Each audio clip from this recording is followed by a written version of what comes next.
this book came out a couple of months back, and I'm delighted to host you, Vivek. Thank you very much. It's always like coming to family. I never treated myself separate from Indic Academy, Indic Book Club. In fact, my whole journey started when I got a bunch of books from Indic Book Club.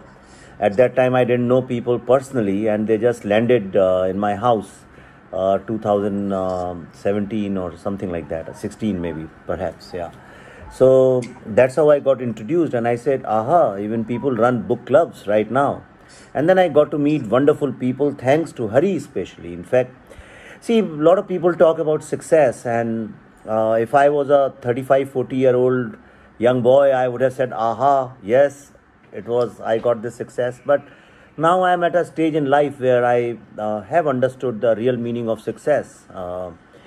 See, success is never independent. Success is never of a person. Anybody who thinks it's of a person is absolutely wrong. And this world has been celebrating people. People are just mediums. You know, there are lots of permutations and combinations, lots of associations, collaborations, things which work together to make something happen, to make something successful. So I think it was victory of an idea. And I would like to break it down into 2-3 ideas. It wasn't just one idea. If people think Urban Excels was an idea, no, it wasn't an idea. I think the first idea was that I decided to treat it not like a film, Buddha in a Traffic Jam. And I decided to treat it just like an idea and take it to schools and universities and colleges, you know. And I knew there was resistance, and we fought it. And the second idea was when Hari Kiran, he one day out of the blues, for no reason, he called me and he said, why don't you pen down all these ideas? And he sponsored my trip to Goa. And very hesitantly, I went there thinking this guy is wasting his money and time and everything, you know. Once I reached there, I wrote 3 chapters like in no time, because it was very easy. They just came out. But then I got stuck, and it was a long journey, 1.5 years, I think, almost. And that time I was traveling a lot in India. And as I kept traveling and meeting people, that's why you see the book started in a different fashion, and slowly you see Urban Excels turns around and becomes more like travelogue plus meeting people plus, my conversations. I think you start the book by describing one, very cold December night. And family were traveling somewhere near in Rajasthan. Yeah, and some agitation had blocked the road. And the Gujar agitation, yeah. Correct. And we lost. And so then that idea merged with Hari's idea. And then when it came to launch the book, I think it was lots of minds put together. I remember Hari got some 8 or 10 people, maybe more, in Delhi, I still remember, to have a meeting what to do with this book, how to go about it, you know. And by that time, I think the major publishing houses had made some excuses or the other. And everybody sat down, and I think it was very collaborative work. Everybody collectively from Indic Academy. I remember from Delhi representatives and Dimple, and there were lots of people. And everybody put in their ideas. Later on, I again met these people, and slowly it started getting formalized how to go about it. And then Hari and we somehow figured out, okay, I was planning to go to US. I said, if I club these 2 things, and a whole lot of things happened. And we traveled city by city by city because we had no other way of doing things. At that time, Garuda, even now, I don't know, they had no distribution in bookshops, and they were new. They didn't even know how to market the book, and they left it to us. So I think it was a success of Indic Academy, Indic Book Club, whatever. I don't even know the distinction between so many Indic branches. For me, it's just Indica, that's it. So between them and my foundation, I Am Buddha Foundation, a team of 3-4 very young people who coordinated everything for me. So I think that's how the success, and above everything else, I think it was the success of an idea. And the idea was that all this thing was happening in India for a long time. The leftist domination of culture and education, and how middle class, non-English speaking, non-convent educated young boys and girls had to face this problem in India.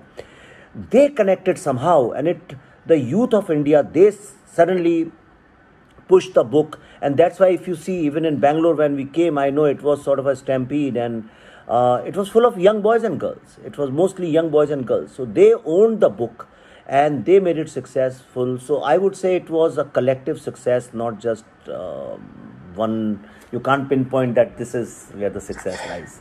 Correct. A lot of things came together to make that book a success. And so therefore, when you came up with the Tashkent Files, which is a movie that in a fictionalized setting seeks to put out a lot of facts that have been there, and they've been available basically to everyone for more than 54 years. When Lal Bahadur Shastri, our second Prime Minister, had gone to Tashkent, he had signed the peace accord on the 10th of January 1966, and that very night, in the early hours of 11th of January, he died. And you talk about that the idea for this movie was with you for a long time. It was not like you woke up one morning and you decided to make a movie. And you talk about the kind of struggles you had to face to get even basic information out from the government, from the archives about the circumstances of his death. So I'm surprised with the RTI now for so many years, with the event, with his death having taken place so many years back. How is it that there is no information that you had, found it so difficult to find information? All of us, it's not that we live in different countries. We live in the same country, same society, that. In India, doing research is a nightmare. It is actually a nightmare. I remember once I had gone to US. When I went there to study, my childhood friend used to live in US somewhere. I had no clue where he lived. I had no idea absolutely where he lived. I just called, that time operator used to be there. So I just called the operator and I said, I had a childhood friend and I haven't seen him in 10-15 years and he lives somewhere in US. And I gave the name, that's all. You won't believe it, after a couple of months, I could locate him. He used to live in Adirondack Mountains up north, on the eastern coast. And I actually visited him. I went to his house, I had to take a bus and all those things. And he was living there at that time illegally, hiding in some motel, running from motel, and doing his engineering. Now today in India, if you are driving and if you don't know anybody and if you have to find the address of a house, it's a nightmare. You can't reach there. It's almost impossible, So we somehow have not catalogued things. We have not archived things. And if you have to deal with the government, then it's a very big nightmare. I think people should visit National Archives. They have everything. They have millions and millions of files. But the problem is attitude. The kind of researchers who go there are not investigative researchers. The researchers who go there are just these PhD students and people like that who just have to go and copy things and fill pages, and write some dissertation or some kind of a thesis, but they are not investigators. In fact, I was talking to their director and you won't believe me. He said, what are you doing? I said, I'm just doing what Shastri, this thing. I don't know if I've written or not. I personally, when I met him. And I said, I'm doing investigation. He said, are you a journalist? I said, yeah, sort of. You can call it, I'm a filmmaker. He said, but what are you doing here? I've never seen any journalist coming here. And if you go to the archives in US or in any advanced country in the world, it's full of journalists. Correct. Even the students of journalism, they do that. So it was a nightmare.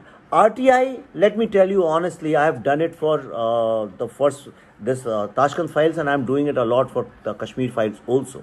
But now for the Kashmir files, and I want to confess, I'm not doing it thinking that I'll get some information, because I definitely won't get information. I'm just doing it as a formality so that later on nobody questions my seriousness about the project. And at least I have on record that I have filed so many RTIs and nobody has replied even once. Or they reply. They do. What they do is they direct you, go to archives, go here, go there. They try to avoid. Tell me one thing, RTI has been for so many years. Have you ever seen anything worthwhile coming? Have you seen anything getting exposed? We had so many scams, so many issues. You never get information, Somehow, I think our system, the political bureaucratic system, has figured out a way even to survive the spotlight that RTI was supposed to shed on the inner workings of government. I think they have found a way to manage even that, which is a tragedy of sorts. So when you decided to write this book, was it a conscious thought that I'm making this movie? Once this movie comes out, I want to document the journey of the movie, or it came as an afterthought once the movie had come out and it became such a unexpected commercial success? You want me to give you a very honest answer? It might bring some inside details which I have never spoken about. Don't want to. Sure. Please go ahead. I'll tell you how it happened. Even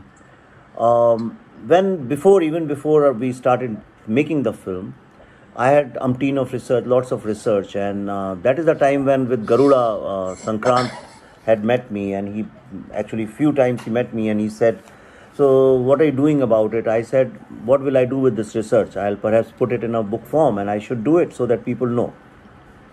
And he was supposed to do this book. I first offered it to him, do that, and he committed to do it. But then I don't know. I felt that after doing Urban Excels and creating this, they should have at least appreciated and given some kind of a token remuneration, saying, or advance, whatever, even 11 rupees, saying that yes, we acknowledge, because it takes a lot of effort to write a book like this. It's not fiction that I sit and write fiction. Even fiction is, I don't want to undermine it, it's a great work. But here, it's more than just writing a book, because you need help, you need people, you need documentation. It's tough job. And then convert this complex research, everything, into very simple thing. People are not understanding what I am doing. If somebody asks me, what's your contribution to this narrative? I would say I'm taking very, very complex engineering and I'm making it so simple that even a housewife can handle that machine. So it's very user-friendly stuff I am writing. And I'm deliberately writing that simple sentences. I always, there's a word which is long and it's difficult, I go to thesaurus and I just find the simplest possible, and then I bring that, introduce. That's just a lot of work. But then I realized that I somehow felt that it wasn't valued. And it came last minute. By the time I had put a lot of effort together. And that's when Bloomsbury contacted me.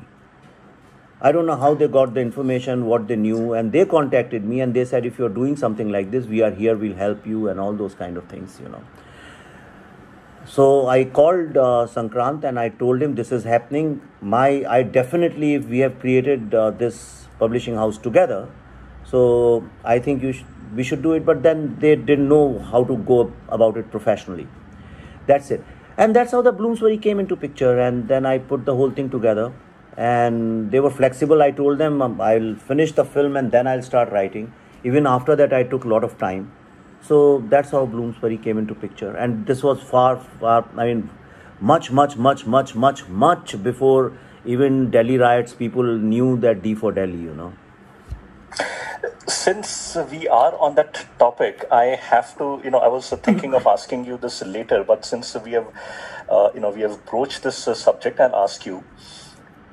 Now, I did some looking up into, and I wrote one article also that, if you look at some of the major publishers in India, and Bloomsbury is one of them, and if you look at some of the books that have come out in the last 2.5 years, what has been their general slant? And fact of the matter is, I found Bloomsbury to be the publisher that has published the most books with a sympathetic right-wing narrative, if I may call it that.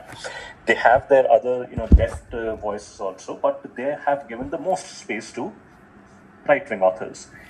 Then this controversy over the Delhi riots book came out, and there were several right-wing authors, that we heard about from Twitter and other places who said they're going to withdraw their book. And I said, I'm not sure whether that's the right thing to do. I can understand the anger and the anguish that people would feel that at this, censoring of a book that had gone through review and editing and legal vetting and everything. You chose to go with the Bloomsbury, right? So was there any pressure on you? Did you feel at any point that you should not publish with Bloomsbury and go with another publisher? And what was the whole, I'm sure this would have come up as a discussion, as a topic. Okay, yeah, I don't shy away talking about it. In fact, I never spoke about it, but to me, this is a very sacred place, and I treat Indic Academy as a very nice platform. So therefore, I should be speaking with utmost honesty and sincerity, and without mincing my words. I would like to put it on record that the book actually started selling few months before even Delhi riots was in the picture. Before it was commissioned by Bloomsbury. So it started, and pre-orders had started. Everything was done, and it came out in the market. Because of COVID, everybody wanted to lie low, and it was decided the book we'll do on 2nd of October. So Bloomsbury decided that let it just go to the bookshops and all. Slowly market is opening up, first August, then 1st September, like that. Slowly it was opening up, and they said let it happen, and then we'll launch it properly. In fact, I had discussions with Hariji also, and that okay, we'll do book launch whenever the right time comes. And then one day Monica called me, Monica Arora, and she said, Vivekji, I want you to be the chief guest and give the keynote speech in my book's inaugural. And I said, okay, I had no problems. So I was part to that. And as it was happening, I think when the function was going on, she got a letter from Bloomsbury that they are withdrawing. Right? And when I figured out why, of course, they gave the excuse that they used their logo without even informing them, which is truth also. And you won't believe it, it's on records. I'm not saying it. I actually tried my best to, sort this out. I fought with Bloomsbury, with their managing director. I wrote to the main guy in London. I wrote him a couple of letters, and I sent him a memo. I sent him a WhatsApp message. I did lot of stuff. I'm not just a Twitter activist. A lot of people don't know. I actually put in a lot of groundwork. I actually put in like you do or everybody does. So I tried everything, my best to put it together. I spoke to Monica ji. Then slowly she was advised. She agreed to speak to them. And they were willing to do something about it. She agreed with me. She officially agreed with me on WhatsApp and on call. But then next morning she called me that, Vivekji, sorry, and we fixed a Zoom meeting. We created a link and everything. But last minute she said, I've been advised by people not to do this. And just few minutes after that, then Garuda announced a book, and then rest you know that. Now, I don't know how can you withdraw a book which has already been sold and people have bought it. What do I do? If I withdraw it, where do I go? What do I do? I have no clue. I have no idea. I don't know how I can do that. Yes, I can do posturing on social media saying that, like a lot of people announced whose books were never published. They said, we are withdrawing. Withdrawing what? You don't even have a contract with Bloomsbury. What are you withdrawing? Just because you met somebody and they said, okay, when you write the book after 3 years or 5 years, then we will publish it. And you are saying I'm withdrawing. So there were a lot of posturing was going on. You know how Twitter functions. All these people, honestly, let me use this word, were bullshitting. Everybody was just doing 240 word stuff. On my 10-minute debate for 1.5 weeks, I ran focused campaign against people who actually blocked this book. William Dalrymple. I ran against all these people, Atish Tasir. These are relying on YouTube. I did with various people. I invited Abhijit Ayyar Mitra, Anand Ranganathan. I got all these people together. I did so many Zoom meetings. Abhijit Mazumdar, Sanjeev Sanyal's wife. I got her, some Smita and everybody, and I spoke. I said, it's time for us to fight collectively. But the problem, today, Abhinav, it's a real problem and it bothers me a lot, which is that we don't want to put any work. We don't want to sacrifice anything. We don't want to come out of our comfort zone. We don't want to fight.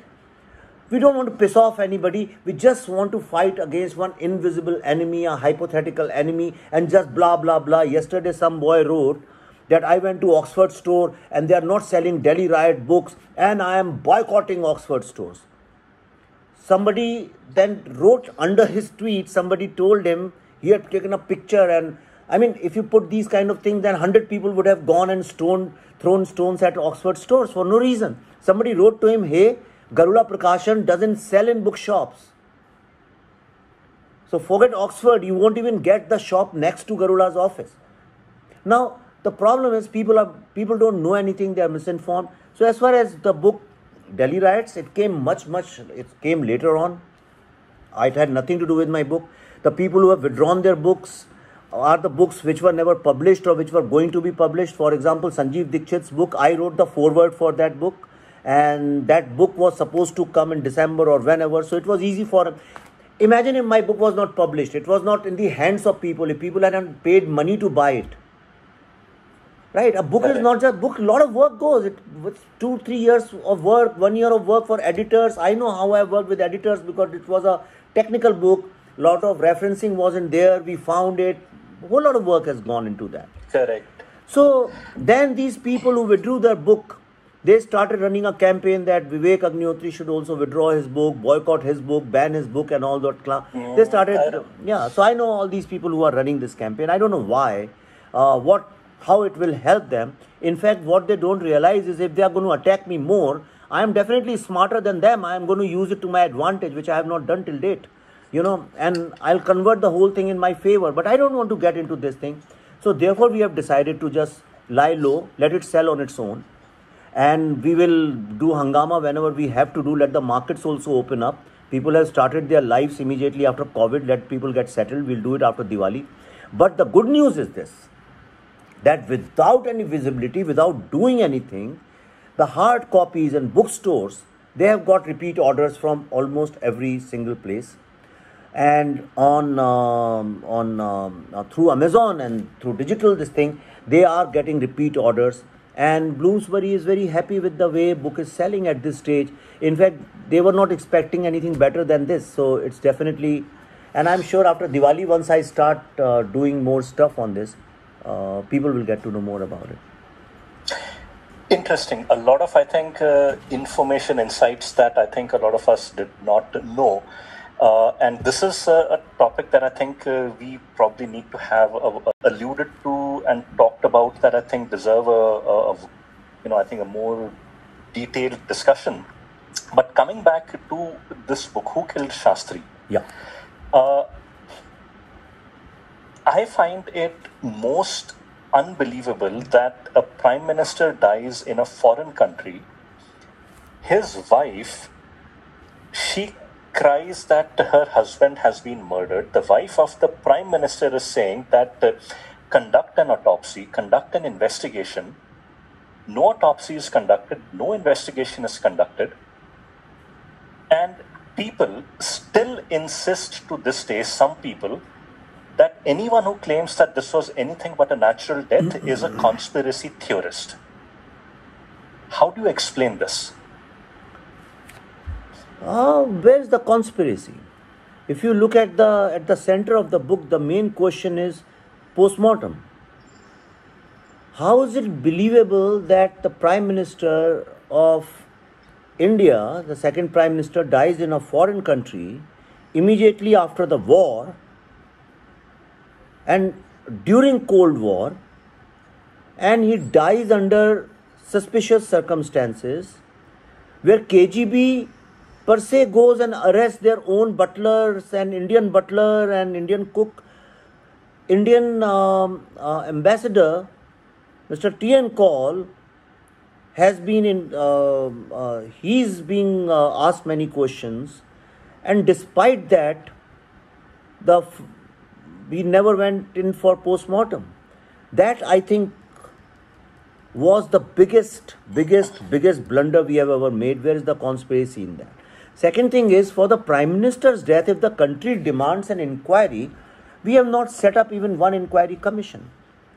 And all this, third thing is, all this happened. There are so many questions I have raised in the book, like 2 medical reports. Till date, nobody has been able to answer that. A whole lot of things. But the problem is, all this was happening when the Prime Minister's office was getting bribes in rubles, when the ministers, journalists, intelligence people, they were all on the payroll of KGB. When all this you put together, that is a conspiracy.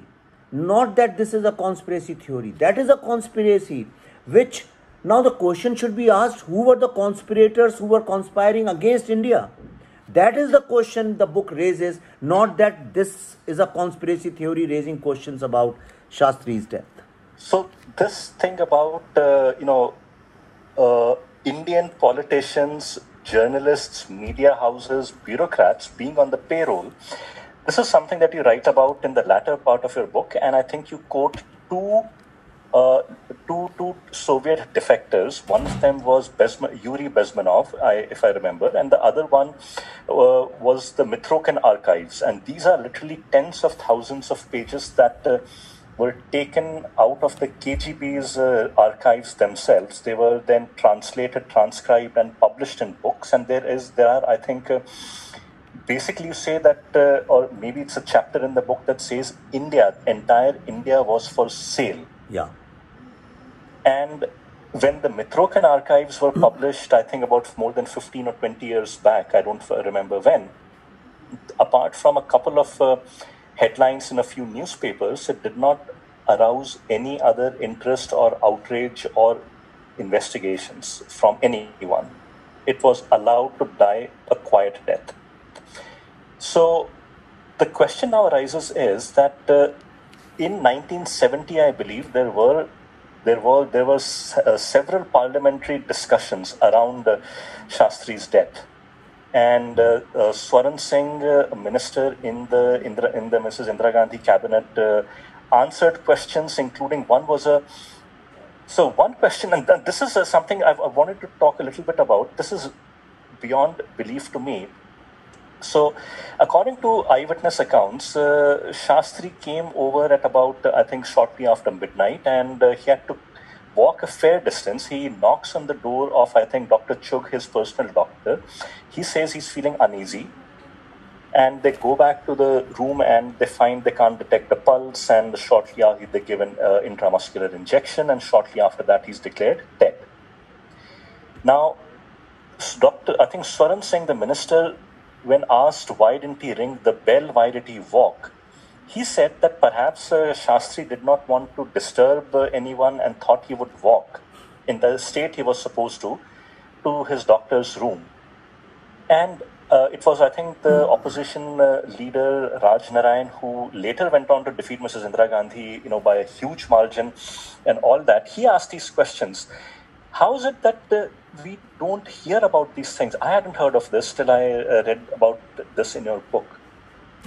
See, the problem is that, I don't know, do you know any journalist who goes through parliament records? All we record is that what Rahul Gandhi did, how he went and hugged Modi. These are, we have become a theatre now. It's like we believe in theatrics. That's all. And we have been a country of melodrama, so we have just picked up the melodramatic parts, but we don't want to go deep into it. I think you will find lots of insights. If somebody just goes through parliament discussions in last 70 years, you will understand why this country is wherever it is right now. But we don't do that. Nobody, because parliament also conducts lots of serious discussions. It's not just 0 hour, and it's not just when Mr. Modi comes. And so we did that. We picked up all the parliament, and there was no hype around it. They were lying quietly. and I won't give the source, but then I sourced it. It's very difficult to get it from Parliament itself, unless and until. Yeah, that is also again a complication. But I used a source and I got whatever I wanted. And when we were reading that, all this, I didn't, honestly, trust me, nobody, so many people have written about Shastri's thing. Nobody wrote about these two reports, about the signature thing, that the Russian report has different signatures, Indian report has different signatures. How is it possible that the death report, I picked it up from the Parliament, and it was presented by nobody less than R.N. Singh, who was one of the veteran parliamentarian. Okay, Atal Bihari Vajpayee, these were, whatever you want to say, but these were very serious members of parliament. They were great parliamentarians. They did their homework, and unlike today that every Tom, Dick and Harry goes and shouts anything, at that time I have seen these people have very, very well supported arguments and all those kind of things.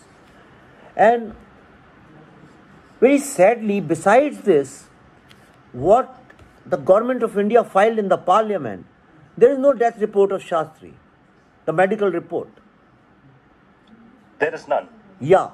So if you see, what I picked up is from the discussions, from the arguments, but when you put the white paper, with the white paper there is no, I've written, I think in the book also, I don't remember correctly, there is so much of material. I think, yes, I have written, with the white paper, see, day-to-day discussion is something, then government presents the white paper, every annexure has to be documented, it's got no medical report. The reason was, then it makes you get suspicious that, is it because there were two different reports? And you also write that as per protocol, there are these regular, blood pressure and pulse and other medical parameters that are recorded of the Prime Minister. They are kept in a logbook, and that logbook is the property of the government of India. Yeah. In the case of Lal Bahadur Shastri, it is missing. Yeah. It is simply missing. If we have Pandit Jawaharlal Nehru's logbook, if we have Indira Gandhi's logbook, then how come we don't have Shastri's this thing?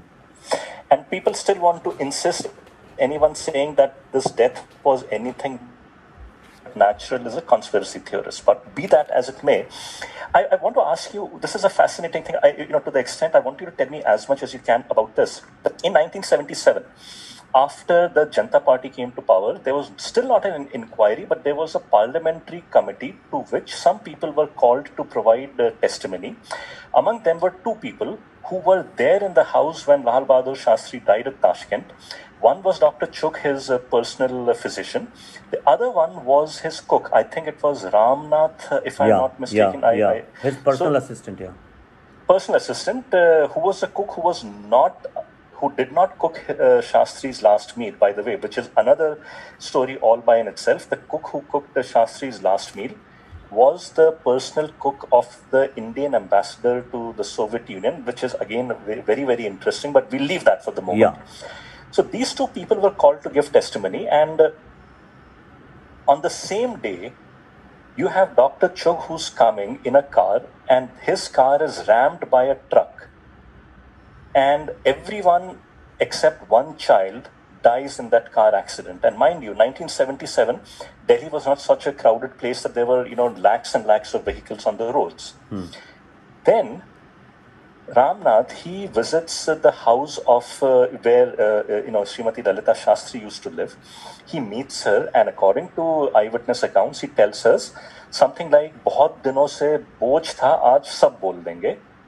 He steps out of the house in front of the late Prime Minister's where his widow lives, and a government bus runs him over. His legs are amputated, he loses his memory, and a few months later he dies. When you first read and found this out, what was your reaction? My first reaction was that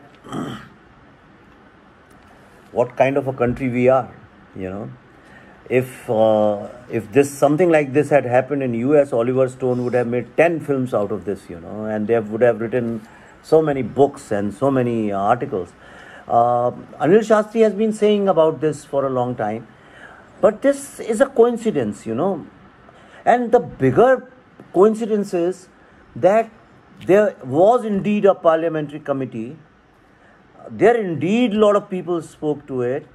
These people went to give their testimonies, but there's no documentation with the parliament about this. Nobody has an idea where is that report, what happened to that. Nobody even cares about it. So this is how we have run this country for so long. It reminds me of when the Janata Party came to power, it instituted a commission of inquiry to look into the excesses committed during the emergency. There was I think, a Jain commission report, and for almost, I think, 20 years, no one could find a copy of the report till someone managed to smuggle one copy out, photocopy it, and then how we know that 900-page report exists, and certain very distinguished personalities came in for very harsh criticism, and it was recommended that, I think, criminal action be instituted, but that's a different story. So one question is that you ask, the title of your book is in itself a question: who killed Shastri?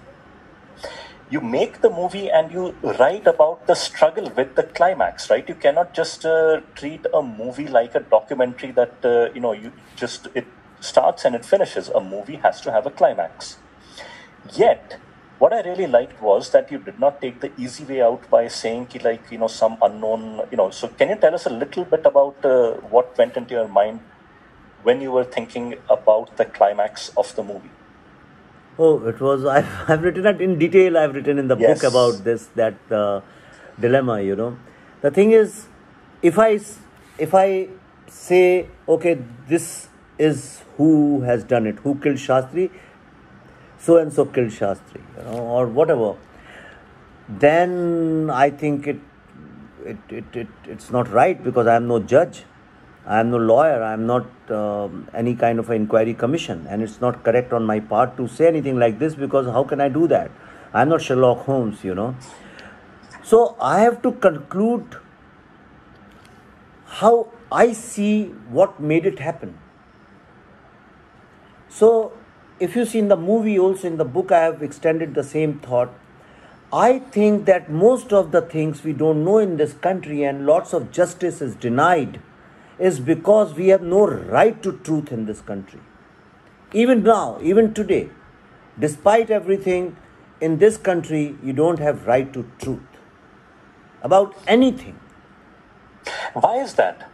People want to know the truth, but why is it that we have become so conditioned to not, pushing to find the truth out? Why is it that our political class has been so successful in teaching us to not demand the truth? Why is it?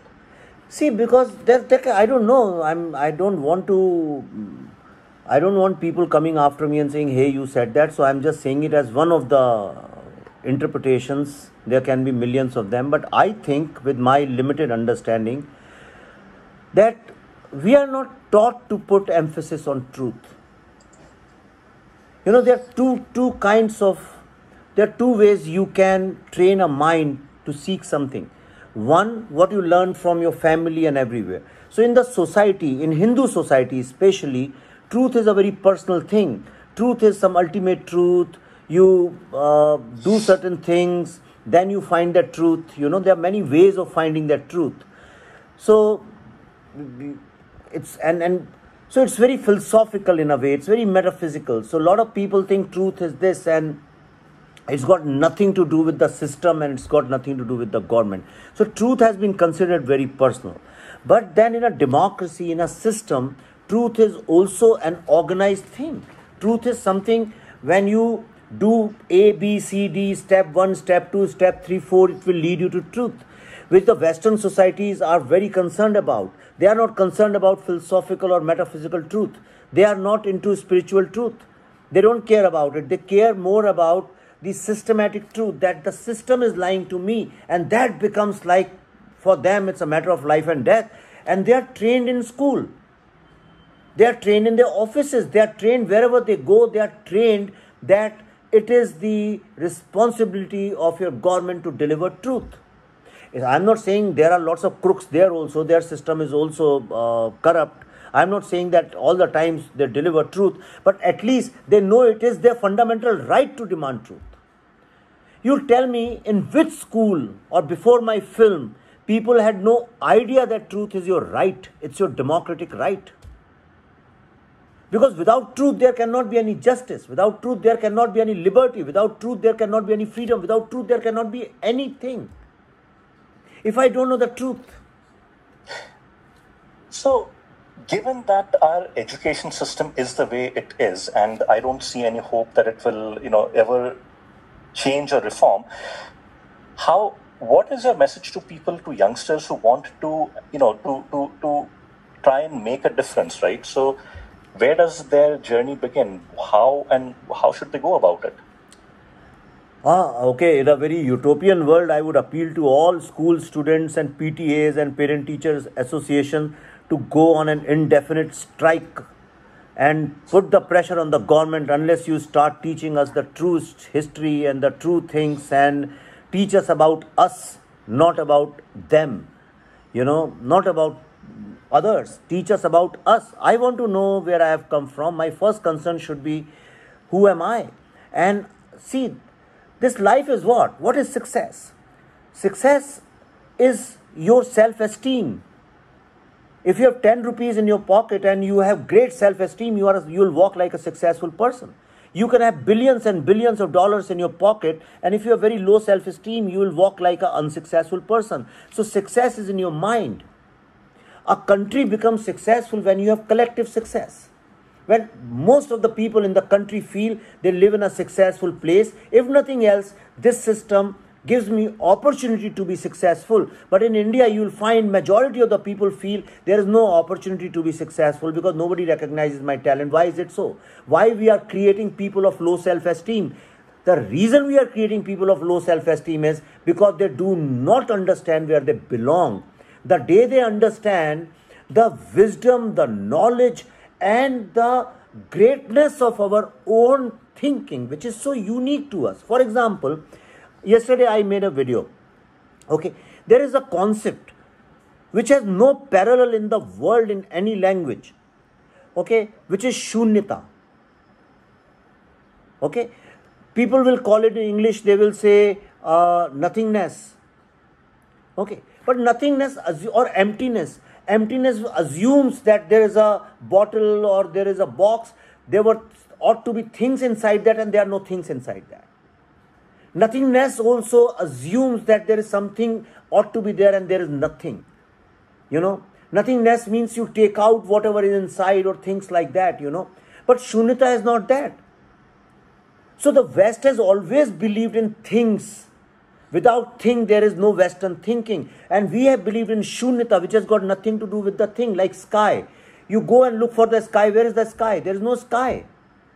There is absolutely no sky. And that's exactly what our great rishis and our scholars have been writing for so long. There is no sky. You are the sky. West believes sky is the limit. We believed, no, we are the sky. We are part of that Brahman. We are that sky. Tattva-masi. Now, these are great learnings and they're so simple. So, what I'm saying is, and today quantum physics believes that things come out of nothing.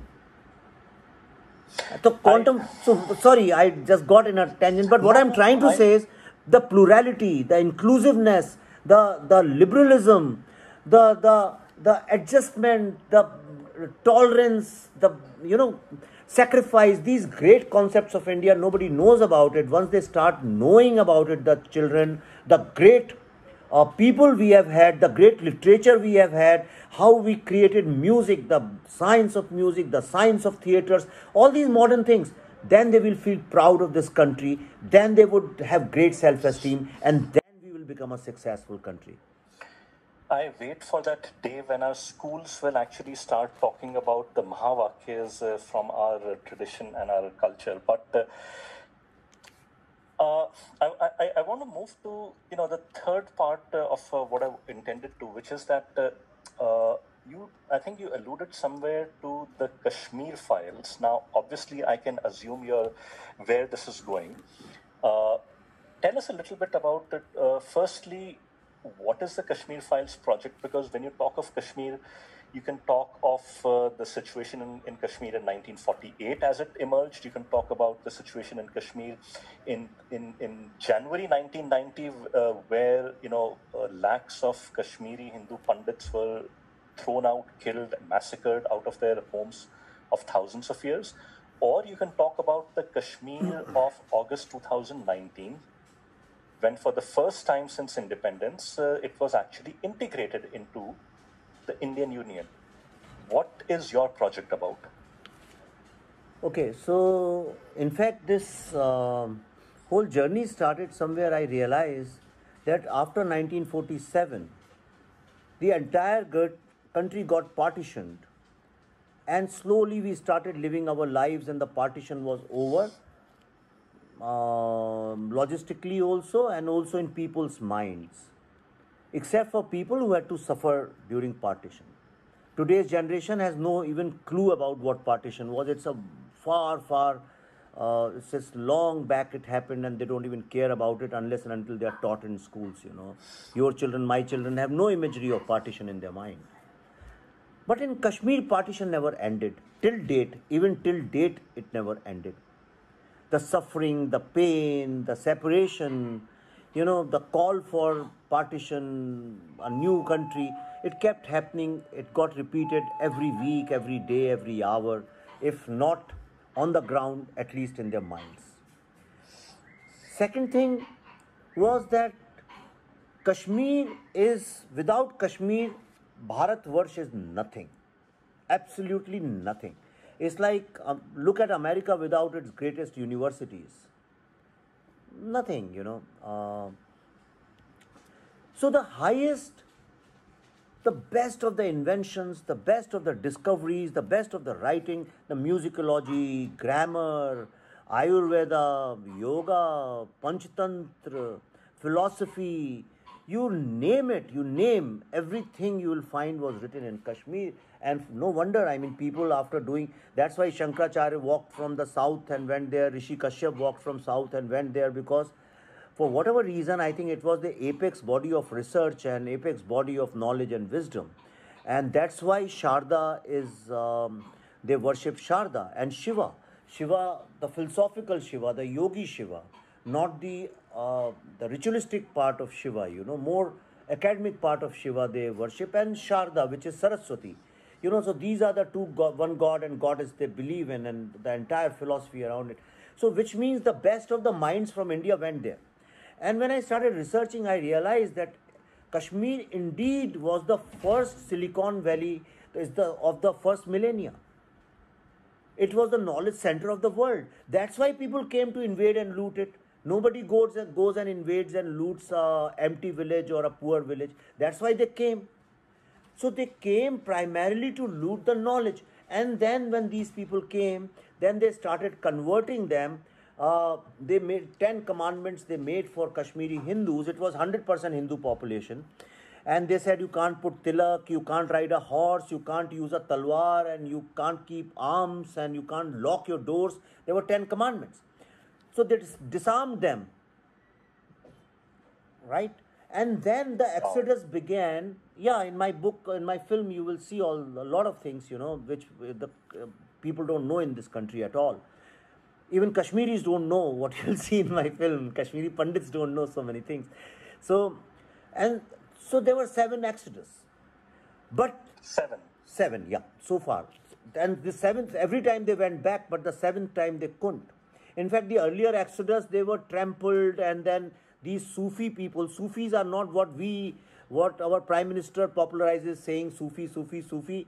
That's not what Sufis were, These are the Fakir Sufis in Rajasthan who are like they are like the 100th or the millionth photocopy of the original document. So they have nothing to do with the real Sufi, this thing. Sufis were the soldiers of these Muslim kings.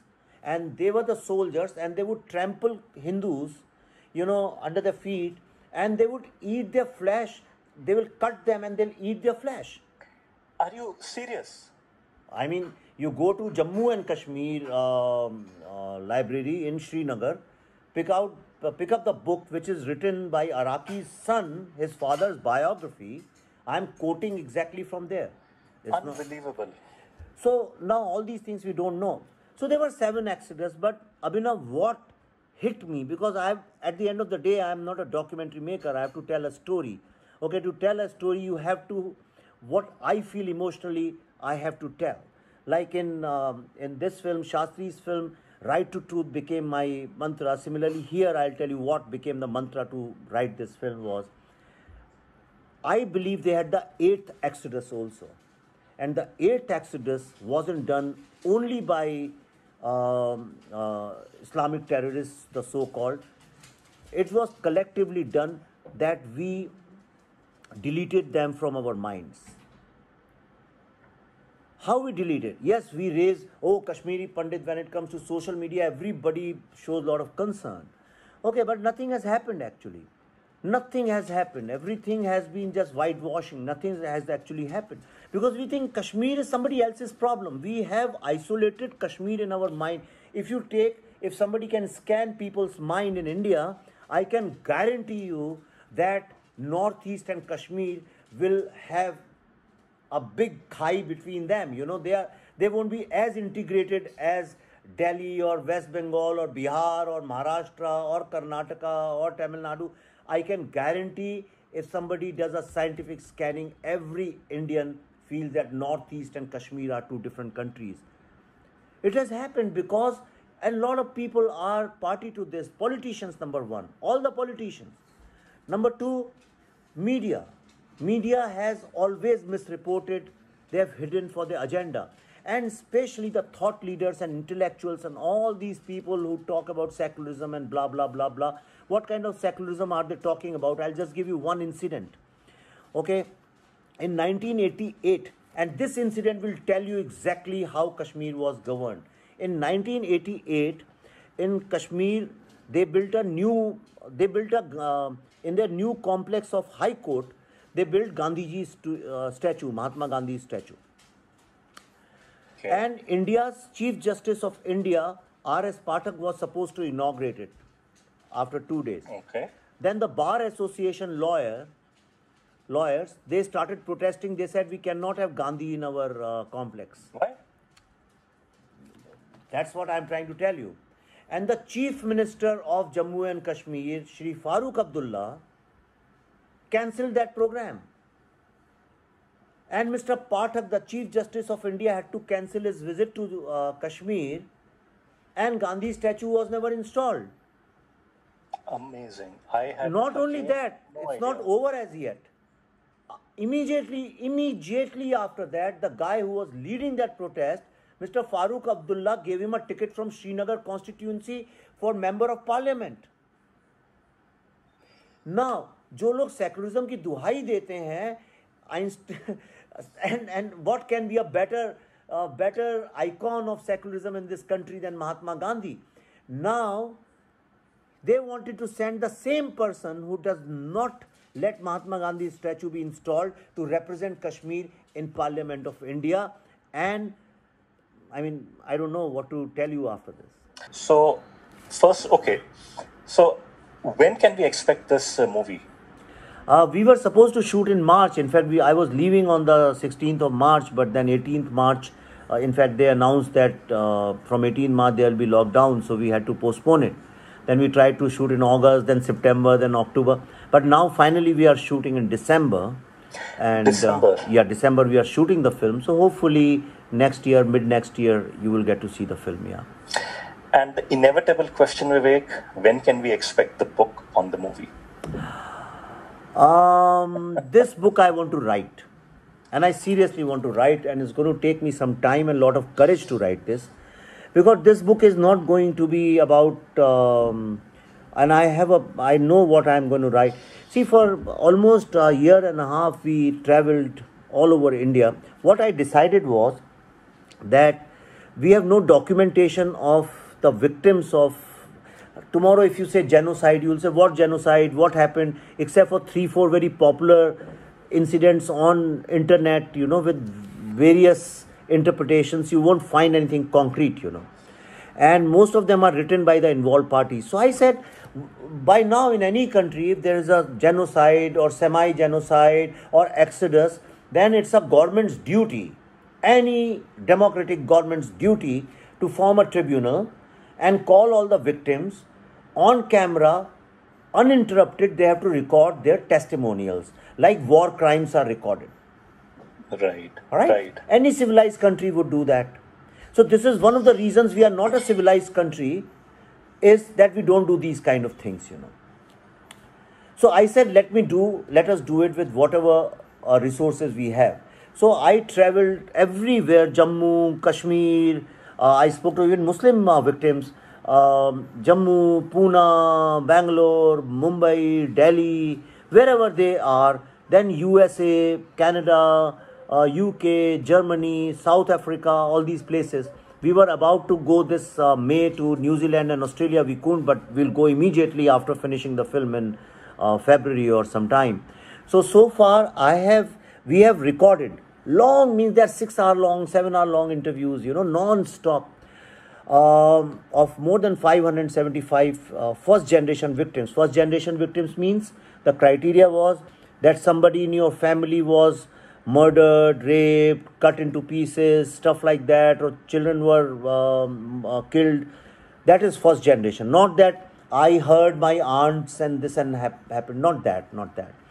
So the first generation people we identified, we travel all over the world. In fact, a lot of people helped us in that.